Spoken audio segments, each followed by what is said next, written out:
축복합니다. 네. 우리 사람은요 살면서 행복하길 바라죠. 나는 행복이 싫다 하는 사람 계신가요? 나는 행복이 싫어서 불행만 찾아다닙니다 하시는 분 계세요? 없어요. 여러분 우리 사람은요 누구나 행복을 찾아 파랑새 찾아다니는 그 아이들처럼 행복 찾아다니는 겁니다. 누구나 행복하길 바라고요. 행복을 위해 다른 거 다 포기하고 행복을 찾아가려고 하죠. 그런데 막상 행복을 원하는데 행복하기가 쉬운가요? 행복이 우리를 찾아왔는데도 불구하고 행복하기가 어려워요. 사람은 행복을 추구합니다. 그러나 행복이 와도 행복인지 모르는 사람들이 대부분이에요. 지나고 나면 그때가 행복이었구나. 알아도요 그걸 누리는 행복은 또 잠깐이에요. 영원한 행복을 누리는 사람은 거의 없어요. 왜 그럴까요? 만족이 없어서 그렇습니다. 자기에게 온 행복을 행복으로 여기고 거기에 만족하며 나는 늘 행복해 하는 마음으로 살면 되는데 만족을 못해요.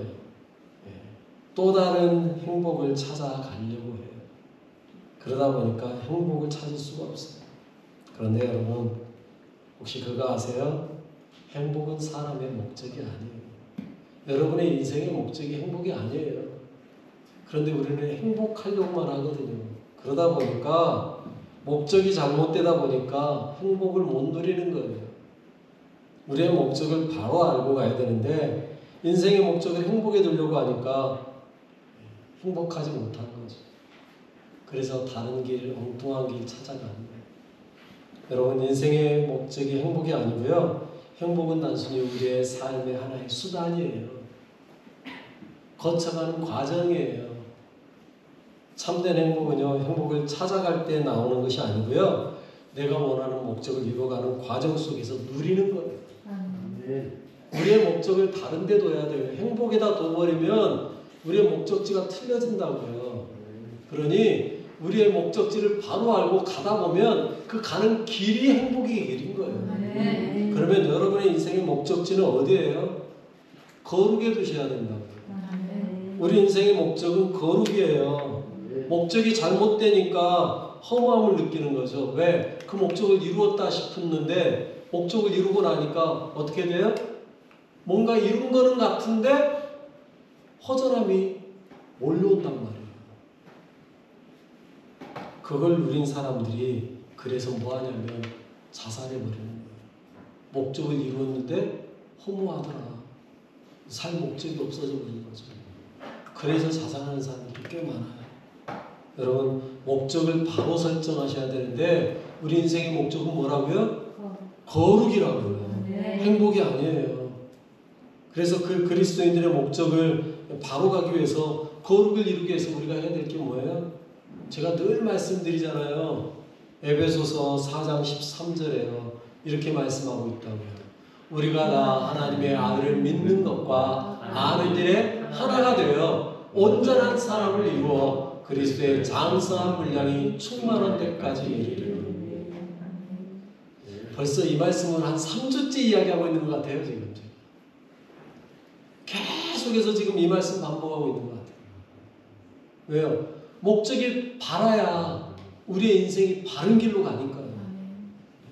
여러분 우리가요 온전한 사람을 이루어 그리스도의 장성한 분량에 충만한 데까지 이르는 것 여기에 목적을 둬야 되는데 그러지 못하다 보니까 끊임없이 뭐 하는 거예요?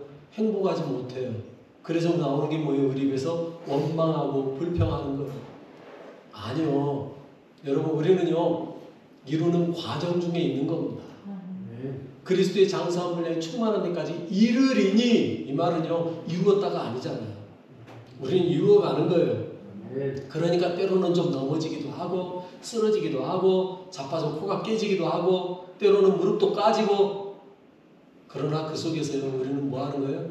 감사하는 거예요. 감사하면서 기뻐하는 거예요. 왜요? 가고 있으니까. 온전한 사람을 이루러 가고 있으니까. 그리스도의 장성한 분량에 이르는 데까지 가고 있으니까. 그게 뭐예요? 거룩이에요. 그게 거룩이라고요. 이걸 모르니까 우리가 살면서 뭐 하는 거예요? 엉뚱한 일을 하는 거예요. 오늘 본문을 한번 봐보세요. 저는 오늘 본문을 보면서 도대체 이해할 수가 없었어요. 어떻게 갑자기 이런 일이 일어날 수 있지? 어떻게 사람이 갑자기 이렇게 변하지? 여러분, 갑작스러운 이야기 아닌가요? 이게 본문에서 진행상 이 이야기가 나올 수 있는 이야기가 맞나요? 순서가? 아닌 것 같거든요. 저는 아무리 봐도 이 이야기가 여기에서 나올 수가 없을 것 같아요. 그런데 왜 이런 얘기가 나오지? 여러분 보세요. 이스라엘 백성들이 모압 여인과 음행했어요. 그런데 음행하고 끝난 게 아니었어요. 그들이 음행한 것 육신의 연약함 때문에 그럴 수도 있지라고 좀 봐줘 봅시다. 그럴 수는 없는 이야기지만 한번 그래도 그럴 수도 있겠지 하고 봐준다 합시다. 그런데 음행은 봐준다 하지만 그 다음에요. 우상숭배하고 넘어가요. 바알보르를 섬기는 일이 나와요. 죄송하지만 음행도 봐줄 수 없는 이야기인데 우상숭배는 더더욱 그러지 않습니까? 왜요? 지금까지 38년, 40년을 하나님이 계속해서 그들을 이끌어 왔잖아요. 하나님의 은혜 안에서 살아왔잖아요.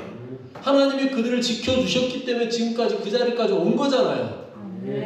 그런데 어떻게 이런 일을 할 수가 있는 거예요? 이유가 뭘까요? 여러분, 그 이유를 알아보려고요. 한참을 저도 고민했어요. 왜 이런 일이 일어났을까? 그러다가 기도하는 중에 하나님이 야, 앞뒤를 잘 보면 돼. 그래서 앞에 본문을 보려고 봤더니 여러분 우리가 앞에 본문을 보려면 어딜 봐야 될까요? 오늘 25장의 앞에 이야기를 읽으려면 22장에서 24장을 보시면 안 돼요. 왜냐하면 22장에서 24장은요 하나님이 하신 일이고 이스라엘 백성들이 그 앞에 오늘 본문의 이야기 앞에 뭔 일을 했는가를 보려면 21장까지 가셔야 돼요. 그러다 보니까 저도 연결이 안 됐었던 거예요. 그러니까 이해가 안 됐던 거예요. 근데 아하 21장으로 넘어가 보니까 이해가 좀 되기 시작해요. 21장 마지막 절 볼게요. 35절에 이렇게 이야기하고 있어요. 같이 한번 읽어볼까요? 이에 그와 그의 아들들과 그의 백성을 다 쳐서 한 사람도 남기지 아니하고 그의 땅을 점령하였더라. 여러분 이 말씀 읽어보니까 기억이 혹시 나시나요? 무슨 이야기냐면요 아모리 왕 시온과 바산 왕 옥을 싸워서 무찌른 이야기가 21장의 이야기예요. 전쟁한 거예요. 이스라엘 백성들이 광야에서 이제 가나안 땅으로 들어가려고 하는데 길을 막고 서 있으니까 그들과 전쟁을 해서 물리친 이야기가 21장의 이야기예요. 여러분 잘 생각해 보세요. 이스라엘 백성들이 광야로 나와서 출애굽해서요 전쟁을 한 적이 있나요 없나요?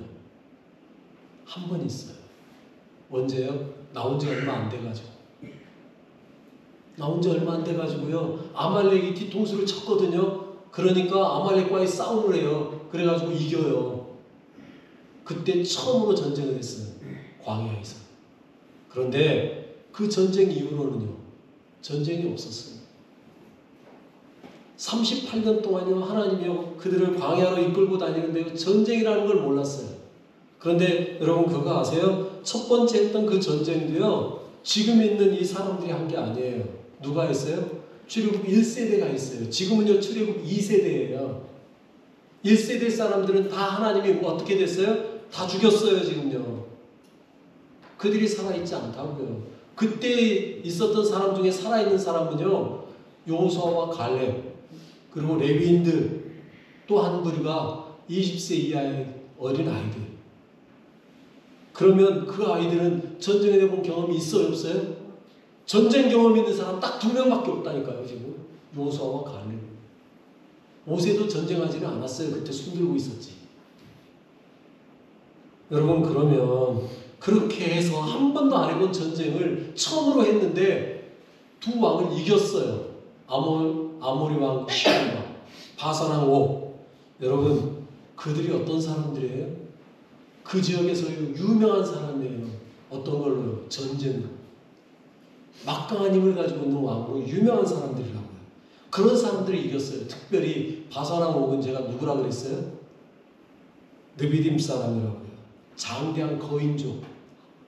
그의 침상이 5m짜리라니까요. 그러면 키가 5대도 4m는 될 거라고 제가 이야기했잖아요.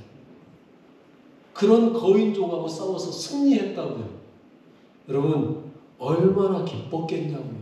그 승리의 기쁨, 그 환희. 처음으로 느끼는 행복 아닐까요? 어찌 보면.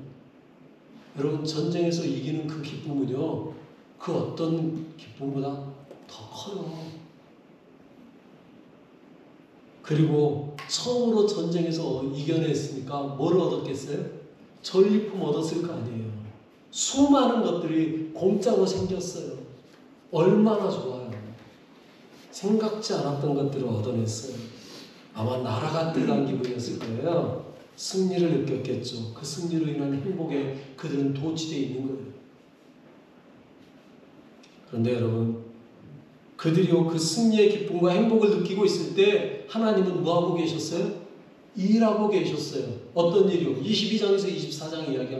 그때 이야기예요. 그들이 승리하여서 도취되어서 아무것도 모르고 있을 때 그때 하나님은 일하고 계셨다고요. 어떤 일이요? 모압 왕의 그 관계를, 그 계교를 무찌르는 일이. 이스라엘을 저주하려고 할 때 하나님은 그 저주를 바꿔서 축복으로 바꾸는 일을 하고 계셨던 게 하나님의 역사하십니다. 근데 이거를 이스라엘 백성들은 알았다 몰랐다? 몰랐다는 거예요. 몰랐어요. 그들은요. 하나님이 지금 일하고 계시는지 그들은 몰랐다고요. 그들은 여전히 뭐하고 있어요? 기뻐만 하고 있어요. 즐거워하고 있어요. 승리에 도취되어 있어요. 승리만을 만끽하고 있는 거예요. 마치 자신의 힘이 있어서 자신들의 힘으로 승리한 것처럼 야 우리가 이겼어. 우리가 이겼다고 얼마나 기뻐하며 있었겠어요. 그리고요 좀 전에 말한 대로 그들이 탈취한 전리품 그것 서로 나누고 있었겠죠. 너는 이거 가져. 나는 이거 가질게. 너 이거 먹어봐. 너 이것도 먹어봐. 얼마나 맛있는지 몰라. 여러분 한번 생각해 보세요. 40년 동안 광야 생활하면서 그들이 뭐만 먹었어요? 만나. 네, 어쩌다 한 번씩 매출하기. 또 가끔 누군가가 고기 먹고 싶다고 화목제물 드리면 네, 고기 조금씩 나눠 먹었겠죠. 여러분 죄송한 이야기지만 날마다 하루도 빠짐없이 만나만 먹었다고요. 40년 동안. 그러던 그들이 밥만 먹고 사는 거 좋죠. 밥보다 좋은 거 없는 것 같아요. 제가 볼 때. 그런데 그것도요. 가끔 외식하면서 뭔가를 다른 것도 한 번씩 먹어줄 때 이야기죠. 그러지 않나요? 가끔 집에서 라면 한 번씩 끓여 먹으면서 이 행복을 느끼며 그 기분이 있어야지 밥도 맛있는 거죠. 그러지 않습니까? 40년 동안 여러분들에게 다른 거 다 안 주고 밥만 먹으라고 하면 여러분 어떡하실래요? 그래도 행복하긴 하겠죠. 밥 못 먹는 사람보다. 그런데 여러분 어렸을 때 처음으로 아빠가 또는 엄마가 데리고 가서 짜장면 사 먹여줬을 때 그 기쁨 벌써 얼굴에 미소가 딱 퍼지잖아요. 그 짜장면 소리 한마디에도. 여러분 그 기쁨이라니까요. 전리품으로 그들이 처음으로 뭘 얻어냈어요? 고기 말고 곡식, 곡물을 얻었어요. 밀이든 보리든. 그걸 빻아가지고 빵을 만들어서 처음으로 그 빵 맛을 봤어요. 여러분 어떨까요? 날아갈 것 같겠죠. 제가 신촌에 처음 왔을 때 여러분들이 열심히 농사지은 것 중에 특별히 버섯, 느타리 버섯 딱 해가지고 처음 거라고 다 갖다 주시는데요. 그거 삶아 먹고 볶아 먹고 야 고기보다 더 맛있더라고요. 우리 하람이 했던 말이 기억나요. 아빠 고기보다 더 맛있어. 여러분 신세계를 느끼는 거 아니겠습니까? 그 기쁨, 그 행복을 그들이 누리고 있는 상황이라고요. 그 상황 속에 하나님은 일하고 계셨는데 그들이요 그 기쁨 속에서 자신들이 모든 걸 다 한 줄 알았고 무슨 말이에요? 선줄로 생각한 거예요. 여러분 성경에서 뭐라고 이야기해요? 고린도전서 10장 12절에 우리 같이 읽어보겠습니다. 그런즉 선줄로 생각하는 자는 넘어질까 조심하라. 섰다고 생각할 때 넘어질까 조심해야 돼요. 여러분, 앉아있는 사람은 넘어질 거 걱정할 일 없어요. 그러나 서 있는 사람은 넘어질 가능성이 있다는 걸 생각해요. 그들은요, 자신들이 선줄로 생각했어요. 이제는요, 문제없다고 생각했어요. 그래서 일어난 사건이 바로 오늘 본문의 이야기예요. 발락이 발람 불러다가 저주하려다가 계획이 실패하고 온통 축복만 하고 나니까 안 되겠다. 야, 하나님께서 이스라엘을 위해 일하시니 우리가 할 수가 없다. 그럼 뭐 어떻게 하면 되겠냐? 생각해낸 방법이 뭐예요? 그들이 스스로 넘어지게 만들자. 야, 저것들 이기고 나서 승리해서 지금 도취되어 있으니까, 선줄로 생각하고 있으니까 잡아뜨리기 쉬워. 한번 넘겨보자 하고 한 일이 뭐예요? 모압 여인과의 음행이에요. 오늘 본문 1절에 이렇게 이야기하죠. 이스라엘이 시딤에 머물러 있더니 그 백성이 모압 여자들과 음행하기를 시작하니라. 여러분, 말씀을 잘 보셔야 되는 게요, 모압 여인들이 음행하도록 그들을 꼬드겼다라고 말하지 않고 있어요. 모압 여인들이 그들을 음행으로 데리고 갔다라고 말하고 있지 않고 있어요. 뭐라고 말했다고요? 그 백성이 음행하기를 시작하였다라고 말하고 있어요. 이 말은요, 물론 모압 여인들이 그들을 미혹한 건 사실이에요. 그런데 성경에서는요, 그들이 미혹에 빠졌다라고 말하지 않고요, 그 백성들이 시작했다라고 말하고 있다는 거예요. 무슨 말이겠습니까? 그들의 선택이라는 이야기입니다. 그들이 선택한 거예요. 이스라엘 백성들이 선택한 거예요. 왜요? 자기들은 그래도 되는 줄로 생각하는 거죠. 왜? 우리가 싸워보니까 할만하더라. 이길만 하더라. 이 정도는 괜찮겠지 하는 생각이 든 거예요. 여러분, 그들이 모압 여인이 눈앞에 들어왔을 때 이건 아니야 하고 눈을 돌렸어야 된다고요. 그런데 눈을 돌린 게 아니라 뭐 한 거예요? 그들을 쳐다보고 있었던 거예요. 그리고 그들은요, 생각했겠죠. 그들이 얻은 전리품 속에 뭐가 있었을까요? 여인들도 있었어요. 그 여인들과 같이 여긴 거예요. 아, 저것들도 우리의 전리품이야. 저것들이 스스로 우리에게 무릎 꿇는구나. 이렇게 본 거죠. 그러다 보니까 음행에 빠진 거예요.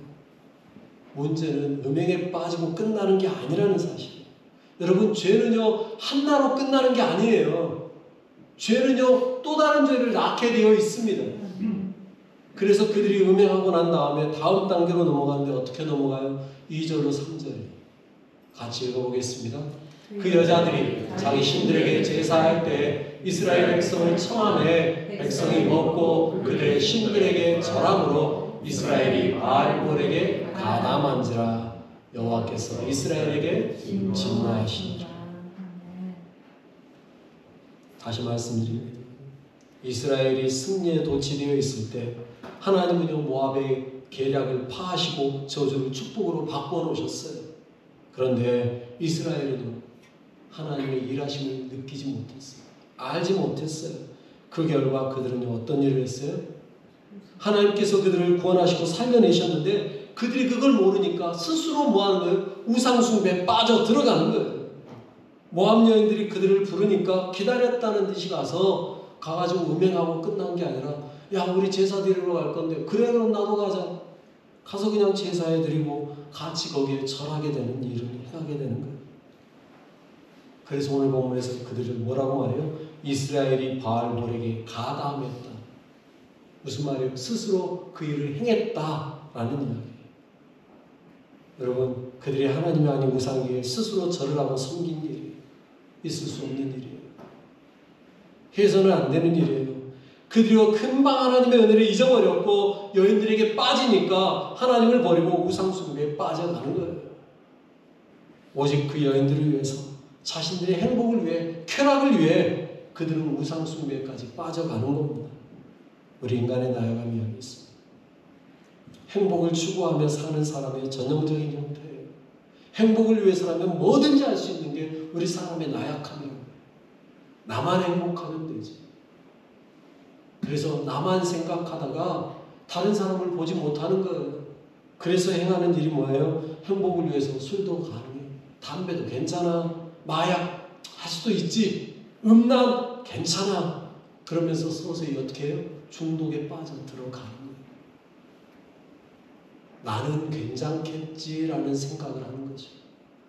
나는 얼마든지 여기서 내가 원하면 빠져나올 수 있다라고 여기는 거죠. 그러면서 서서히 나는 이 일이 행복이야. 행복을 쫓아서 그런 일을 해 나가는 거예요. 그러나 여러분 그게 행복이 아니라는 거예요. 왜요? 그 일의 결과가 뭐였어요? 여호와께서 이스라엘에게 진노하시니 하나님의 진노를 불러오는 일이었어요. 그 진노의 결과가 뭡니까? 4절 말씀에 하나님이 이렇게 명령해요. 읽어볼까요? 여호와께서 모세에게 이르시되 백성의 수령들을 잡아 태양을 향하여 여호와 앞에 목매어 달라. 그리하면 여호와의 진노가 이스라엘에게서 떠나리라. 하나님의 진노가 임했어요. 그러면서 하나님이 그 진노를 푸는 방법을 가르쳐 주는데 뭐 해라? 수령들 잡아다 목매어 달라. 우리 성경에는 목매어 달라라고 이야기했는데요. 원문대로 하면 어떤 의미냐면요. 그들을 쳐 죽이고 매달아라는 얘기예요. 수령들을 먼저는요. 데려다가 죽이고 그리고 그들을 뭐 해라? 나무에 달아라. 여러분 이게요. 단순한 명령이 아니라는 거 아시죠? 왜요? 여러분 이스라엘 백성들에게 가장 무서운 저주가 뭐예요? 나무에 달리는 죄. 나무에 달리는 거예요. 신명기 21장 23절에 그렇게 말하고 있죠. 그 시체를 나무 위에 밤새도록 두지 말고 그날에 장사하여 내 하나님 여호와께서 내게 기업으로 주시는 땅을 더럽히지 말라. 같이 읽을까요? 나무에 달린 자는 하나님께 저주를 받았음이니라. 무슨 말이에요? 여러분 이 말 그대로 적용시키면 그들의 수령들을 잡아 죽이고 매달아 라는 말은 그들은 뭐 했다? 저주받았다. 저주받았다. 여러분 이 말이 실행이 되든 안 되든 중요한 건 그들은 뭐 받았다? 저주받았다. 자신들의 행복을 위하여 자신들의 쾌락을 위하여 행했던 모든 행동들이 결국 뭐를 가져온 거예요? 저주를 가져온 거예요. 그들의 수령들은요 대표인 거죠. 너희들 그렇게 했으니 너희들의 대표로 수령들이 대신 못 매달려 죽임을 당해요. 저주받은 거야. 특별히 수령은 지도자인데요. 지도자들을 매달라. 이유가 뭘까요? 아마도 모르긴 몰라도 그들이 지도자들이 앞장섰던 걸로 보여요. 왜? 우리가 읽지는 않았지만 그 다음 이야기가 지도자인 한 사람의 이야기가 나오고 있잖아요. 시몬 지파의 지도자였던 그 사람. 여러분 중요한 거예요. 지도자가 넘어지면요 백성들도 같이 넘어집니다. 우리가 지도자를 놓고요 기도해야 되는 이유가 거기 있어요. 대통령을 위해 여러분들이 기도하셔야 되는 이유가 여기 있어요. 내 마음에 들든 안 들든 기도해 주셔야 돼요. 여러분 군수를 놓고 기도해 주셔야 돼요. 그래야 여러분이 행복해지는 거예요. 잘 되는 거예요. 여기 있는 목사를 위해 여러분들이 기도해 주셔야 돼요. 목사가 넘어지면 교회가 넘어지는 거예요. 기도해 주셔야 된다고요. 우리가요 나도 조심해야 되지만 여러분들도 조심하시고 서로 다 위해서 기도하시고 조심하셔야 된다. 우리 사람이 그런 존재예요. 쉽게 넘어지는 게 우리예요. 나는 아니라고 자신하지 마세요. 여러분 성경에 보면 나는 아닙니다라고 장담했던 한 사람 나오지 않습니까? 누구요? 베드로. 예수님께서 야, 너 장담하지 마. 너 오늘 닭 울기 전에 3번 나를 부인할 거야. 그 말에 베드로가 뭐라고 말합니까? 마태복음 26장 33절에 베드로가 이렇게 말하거든요. 베드로가 대답하여 이르되 모두 주를 버릴지라도 나는 결코 버리지 않겠다. 에이 예수님 무슨 말씀하세요? 여기 있는 사람들 다 주님 버릴 수는 있을지 모르지만 저는 아닙니다. 무슨 나는 어떻게 보고 지금 하나님 예수님 그렇게 말씀하십니까? 나는 아닙니다. 장담했어요. 그런데요 여러분 성경에서 보니까 어떻게 했어요? 다른 사람들은 다 부인 안 했는데 누구는 했어요?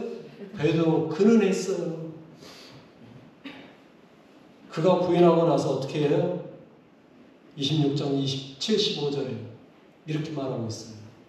75절에 이에 베드로가 예수의 말씀에 다 울기 전에 내가 3번 나를 부인하리라 하시니 생각나서 밖에 나가서 심히 통곡하니라. 3번 부인하고 난 다음에 그때서야 예수님이 했던 말이 닭이 우니까 그때서야 뭐 하는 거예요? 깨닫는 거예요. 마태복음에서는 저렇게만 나오는데요. 누가복음에 보니까 예수님이요 쳐다봤다고 그래요. 봤어요. 예수님이 그 신문을 당하는 속에서도 베드로가 어딘지를 알고요. 베드로를 딱 쳐다본다고요.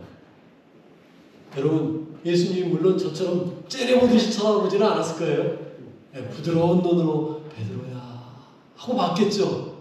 그런데 베드로는요 그 눈빛을 보는 순간 어떻게 됐을까요? 아마 전기에 감전되듯 찌릿찌릿했을 거예요. 아이쿠야. 그리고 가서 통곡하는 거예요. 예수님은 우리의 연약함을 너무도 잘 아세요. 그래서 우리에게 뭐 하라 그랬어요? 늘 깨어 기도해라. 여러분 예수님이요 겟세마네에서 기도할 때요 기도하시고 오시잖아요. 와서 제자들 자고 있는 걸 보고 뭐라 하는지 아세요? 다른 사람에게 말 안 해요. 베드로에게 하는 말이에요. 베드로야 깨어 기도할 수 없냐? 마음은 원인데 육신이 약하구나. 베드로에게 하신 말씀이에요. 다른 사람에게 말도 안 했어요. 베드로에게 했던 거예요. 왜 그랬을까요? 3번이나 부인할 걸 알기 때문에. 너 깨어 기도해야 돼. 여러분 자신을 믿지 마세요. 나를 믿지 마세요. 우리는 연약해요. 그래서 우리는요 더욱 하나님 의지하고 하나님 붙잡고 하나님 안에 살아야 하는 거예요. 우리의 삶의 목적을 분명히 아셔야 돼요. 우리 삶의 목적은 행복이 아니에요. 우리의 삶의 목적은 거룩이에요. 우리의 삶의 목적이 바르지 않으면요 우리는 엉뚱한 걸 할 수밖에 없다고요. 가서는 안 되는데 가고요. 해서는 안 되는 짓 하게 돼 있다고요. 행복하려고. 그런데 막상 그게 행복이 아니라니까요. 진짜 행복은 뭐라고요? 온전한 사람이 되어 예수 그리스도의 장성한 분량에 이르도록 나아가는 것. 그게 한마디로 2글자로 말하면 뭐라고요? 거룩이라고요. 우리가 거룩하러 나아갈 때 그 거룩에 가는 길목에 깔려있는 게 뭐예요? 행복이에요. 거룩으로 나가는 그 길목에 깔려있는 게 행복이라고요. 우리는 그것 받는 거예요. 그것 잡는 거예요. 그런데 우리는요 참 어리석어요. 그 행복을 찾으려고 하지 않아요. 여러분 그거 아세요? 많은 사람들이 네잎클로버 찾으러 가죠. 왜요? 네잎클로버의 꽃말이 뭐예요? 행운. 그런데 여러분 세잎클로버의 꽃말은 뭔지 아세요? 행복이랍니다. 우리는요 그 수많은 행복을 짓밟으면서 뭘 찾아요? 행운을 찾으려고 그래요. 엉뚱한 짓 하고 있는 거예요. 여러분 우리의 일상 속에 깔려있는 게 행복이에요. 거룩을 향해 가면요 행복은 우리 일상에 깔려있는 거라고요. 그래서요 구약에 보니까 신기한 게요. 여러분 성경에 행복이라는 단어는요 구약에만 나오는 거 아세요? 신약에는 행복이라는 단어가 안 나와요. 그런데 구약에도요 행복이라는 단어를 찾아봤더니요 거의가 하나님이 주시는 것이 참 행복이고 나머지 것들은 엉뚱한 행복을 찾아가는 이야기예요. 근데 이런 이야기가 있더라고요. 신명기 33장 29절에 같이 한번 읽어볼게요. 이스라엘이여 너는 행복한 사람이로다. 여호와의 구원을 너같이 얻은 백성이 누구냐? 그는 너를 돕는 방패시요 내 영광의 칼이시로다. 내 대적이 내게 복종하리니 내가 그들의 높은 것을 밟으리로다. 아멘. 이게 진짜 행복입니다. 그런데 그 행복을 누가 주신 거라고 이야기하고 있어요? 여호와께서. 내가 행복을 찾아가는 게 아니고요. 하나님이 그냥 내게 주시는 거예요. 언제요? 다시 말씀드려요. 우리가 거룩을 향해 나아갈 때 하나님은요 우리에게 행복을 그냥 뭐 하는 거예요? 깔아주시는 거예요. 꽃길만 걸으시기 바랍니다. 그 꽃길은 어디로 가는 길이에요? 거룩을 향해 가는 길에 깔려있는 게 꽃길이에요. 온전히 주님 안에서 거룩으로 나아가며 행복을 누리는 여러분 되시길 바라겠습니다. 주님 주시는 행복을 누리며 살아가는 귀한 성도님들을 사랑하고 축복합니다. 우리 같이 기도하겠습니다. 우리를 원하여 행복하게 하신 하나님께 감사하십시오. 우리의 목적을 분명하게 하시기 바랍니다. 우리는 행복하기 위해 사는 게 아니고요, 거룩하기 위해 사는 거예요. 거룩을 찾아가면 행복을 뭐 한다고요? 그냥 따라오는 거라고요. 온전한 사람으로 장성한 분량에 이르는, 그리스도의 장성한 분량에 이르는 자로 살게 없어서 기도하십시오. 그게 거룩입니다. 우리 같이 기도하겠습니다. 하나님 아버지 감사합니다. 우리를 사랑하시고 함께 하신 은혜 감사드립니다. 주님 그렇습니다. 주님 내 삶 속에 행복을 찾아 행복하기 원하며 행복을 위해서 사는 인생이 아니라 하나님이 우리에게 허락하신 그 거룩함, 하나님이 우리에게 말씀하신 그 거룩을 찾아 주님 나아갈 때 주님 우리 안에 행복은 그저 따라오는 것임을 믿습니다. 온전한 사람으로 그리스도의 장성한 분량으로 온전히 이루는 자 되도록 주님께서 저희를 붙잡아 주시고 주님께서 저희를 이끄시고 주님 함께하여 주시옵소서. 성령님의 그 거룩을 향해 나아가는 길목에 행복이 있음을 믿고 감사하며 나아가는 삶이 되도록 주님께서 은혜 내려 주시옵소서. 감사합니다. 우리들에게 거룩할 수 있는 은혜 주시기에 감사합니다. 온전히 주님이 주신 그 거룩함을 이루며 거룩함 속에서 우리의 삶이 주님의 거룩함을 누리며 나아가는 삶 되게 하옵소서. 그 거룩함 속에 숨어져 있는 참된 행복, 그 행복을 날마다 누리며 기뻐하며 찬양하며 감사하며 나가게 하여 주옵소서. 오늘도 우리를 이끄시고 복주시는 은혜 감사합니다. 하나님 아버지 감사합니다. 우리를 불러 구원하시고 행복한 삶, 너는 행복한 자라 말씀하여 주신 은혜 감사합니다. 오직 거룩을 향해 나아가게 하시고 주님 원하시고 기뻐하시는 일을 함으로 행복을 누릴 수 있도록 거룩함으로 나아가는 삶 되도록 인도하여 주옵소서. 내 삶을 거룩하게 이끄시는 성령님, 오늘도 우리를 바른 길로 이끄시고 주님의 뜻을 따라 살아가게 하옵소서. 우리를 거룩하기 위해 죽으시고 부활하신 우리 주 예수의 이름으로 기도드립니다. 아멘. 찬송가